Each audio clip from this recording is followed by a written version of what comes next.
Wolves is kind of running their synergy build here as well. Wolves wish... Oh, that's quite interesting. I mean, Explorer's kind of... Jelly plays Explorer quite a bit. So there's also that too. But it's not bad in Arms Factory up against Hullabaloo. Hullabaloo can't locate Explorer anymore. So it's unless Explorer doesn't hide well or does something really bad, I don't think it's necessarily speaking a main factor here that we have to worry about. Right now, what do we see? Right now, we see Hullabaloo here spawning actually at Shack Ruins. No, we're going to be spawning at Moongate here instead. Meanwhile, okay, we're just going to switch around. Let's just see survivors first. It's going to be First Officer Ash Factory. Meanwhile, that transitioning area near the big rock will be where Explorer spawns. Middle will be given towards Novelist, and of course, Fire Investigator outside of Shack. Shack Ruins will be given towards Hullabaloo here, as our first chase probably will end up being that Fire Investigator after all. But if we can find the Explorer, even better at hand. We'll be able to see the two coaches here shaking as well, as Explorer will be bringing Tight Turners and Feather Walking with 47 here, Flywheel, Knee-Jerk Reflex with Pallet Stunning, and Weber's Law, and of course Muscle Memory is already brought alongside with it, and of course Tight Turners Empathy alongside with Healing Effect on First Officer, Knee-Jerk Reflex for our Fire Investigator. Meanwhile, our Hullabaloo will be bringing Warp with Instant Potential alongside with Rage and Addiction, with of course a hint of Hunter's Instincts. As we now move on, Nini, what do we actually get to see here is a good question in mind. Tien will be first chase, but as much as a first chaseable Tien is, that will be Fireball there landed instantly, right? We do have a double surprise here in which Snowball here has actually registered on towards our Fire Investigator. Feeling a little bit chilly here, we're going to get an airbag out just so we can pounce away from this Hullabaloo.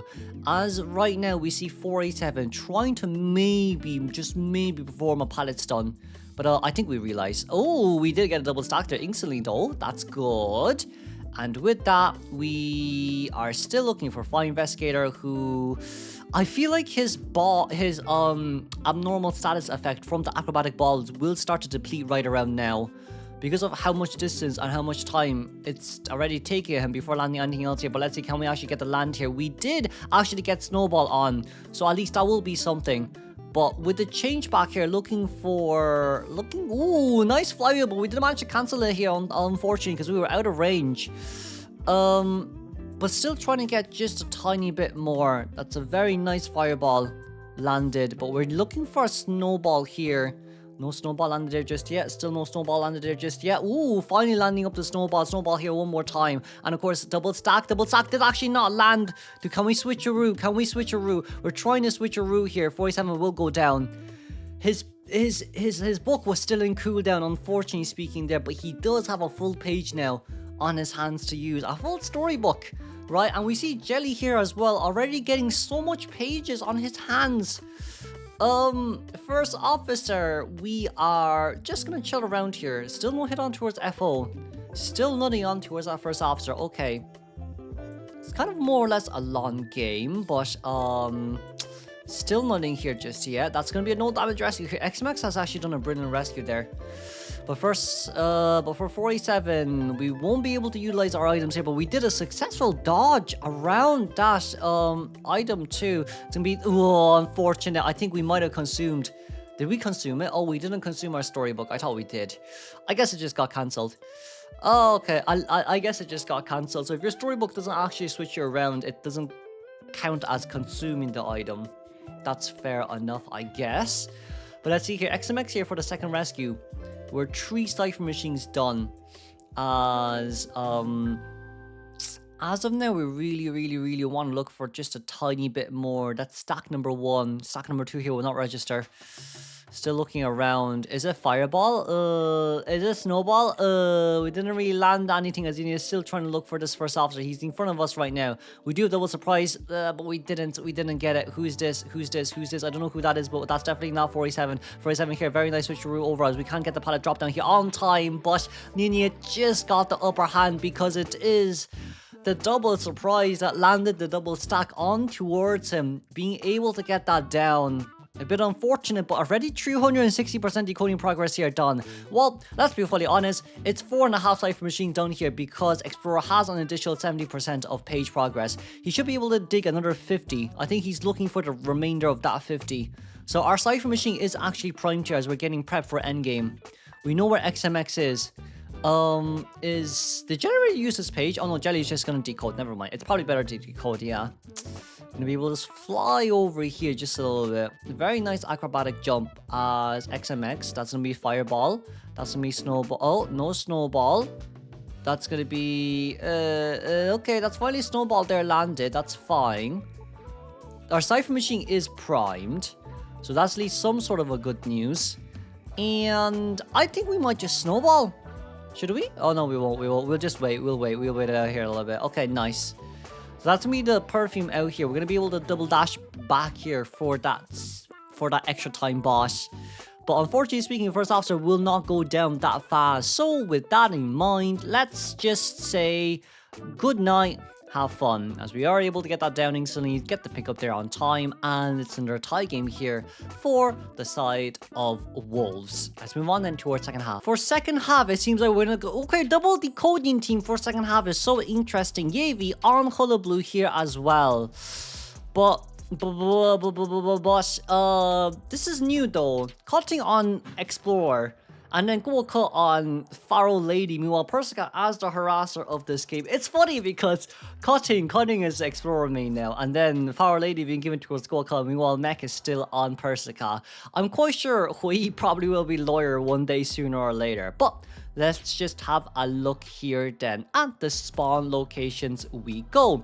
It will be let's see here. It will be Mercenary here at Factory, Explorer spawning by the big rock. Near towards the entrance of course, Junkyard Ruins, FARO Lady in middle, and of course, Persica here spawning by Shack. Let's just see where Hullabaloo decides to spawn here too. From the side of Yavi, there's a huge potential that this could be a win game, right? But it's still a bit hard here to really dictate. No, we're going to be spawning in towards the main gate, Factory gate, in which FARO Lady is right in front of us too. But let's actually have a look here at the persona pages as well. Preferably speaking, it will be Titan's Feathers effect on Explorer. Meanwhile, we're going to be able to see Knee-Jerk Reflex healing effect on FARO Lady, Titan healing effect on Mercenary, and of course, Flywheel Empathy for our Persica. It's going to be P-words here with palette breaking instance attention for Hullabaloo. Yavi needs a tie game here in order to tie this one up, so Wolves will have an easier time in game 3. But let's move on towards the game. Yavi, we're gonna go look for FARO Lady here first. Okay, FARO Lady first chase. Let's see how good it actually is. Right, let's see how good it actually is. I feel like if this was potentially speaking of wax artists, it might be a bit easier for FARO Lady here to actually, to get FARO Lady down. But we are in invisible form right now, as Goku is starting his own containment time here too. We won't be able to land this next hit, unfortunately speaking. But with the peepers there being dropped down, FARO will be forced to vault over the window. No, not just yet. FARO will be forced to vault over the window, and I think it should be a 35-second cooldown on Cloak. The big question here also at the same time is ooh, we didn't position that one properly. That's unfortunate. That's the first double surprise there missed from the side of Yavi. We can definitely land the second one here as well. But the second one there, nice double stack. But we won't be able to get a fireball on towards her here just yet. We do have another patroller here at hand. Do we want to drop it down or do we want to aim for the hit? I think we should aim for the hit first, because FARO Lady is almost going to have her cloak ready one more time. That's going to be patrollers here drop down. Ooh, we're going to force a cloak out here. We actually forced a cloak out. We did manage to get something additional on towards her as well.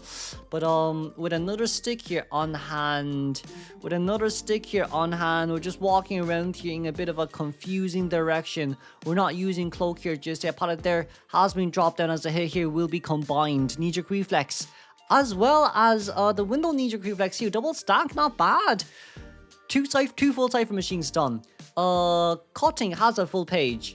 And with the vault over, that's a terror shock hit down. But that's actually a really good containment from Goku. 100 seconds up against Yavi. Okay, you know what? I think with Mercenary Cypher Machine done, it's considered a huge plus. I do believe in this case, it's actually considered a huge plus. Cutting here at middle. I don't think he should go for the first rescue, but he needs to look for the next page as soon as he can. He's going to become the main base here, so Mercenary can double back for the rescue. But I think for Merc's side, we should invest in at least one elbow pad on our way in, because we definitely can't make it. Oh, there we go. That's one elbow pad there used. Second elbow pad probably really soon as well, just to get towards the chart instantly without being found. Nicely done. No damage rescue here from the side of Mercenary. We need one more mud ball. Mud ball here will land, but that's okay. Cutting is not looking for additional page here just yet. He's not looking for anything additional here just yet. But you know what I can say? What I can say is we are going to be able to actually get that vault over. No hit on Fireball. Hold on. Hey, we're going to go down here just on time. Okay. Okay. So now it's going to be 2 Cypher Machines at 70% plus. Cutting with an additional Tide Turner, being able to pull out of that area is absolutely crazy. He has to be very careful here with the double down. Cutting just needing to buy a little bit more time for himself as well. That's going to be the instant rescue here from our hands. But FARO Lady just has to rotate out. That's her main goal here. Double Cypher Machines are done. Double decoding teams are scary. And WBG once again on this map. Wow, last time it was Mech and FARO Lady. This time it's Gold Cuss, FARO Lady, and the Explorer being able to buy so much more time. There's no ounce of flywheel too, but with a pallet drop down, that's going to be instant pop here from our side as well. We could potentially speaking vault over there, but that's going to be Snowball there landed instantly. Snowball and Mudball there will not land on time, but that's the speed boost here from the side once again from Gold Cuss. But can we get the Mudball? We did, but the gate is open, and that's another win game from the side of WBG, and now it's a 1-1. Moving on towards game 3, sorry. Ugh.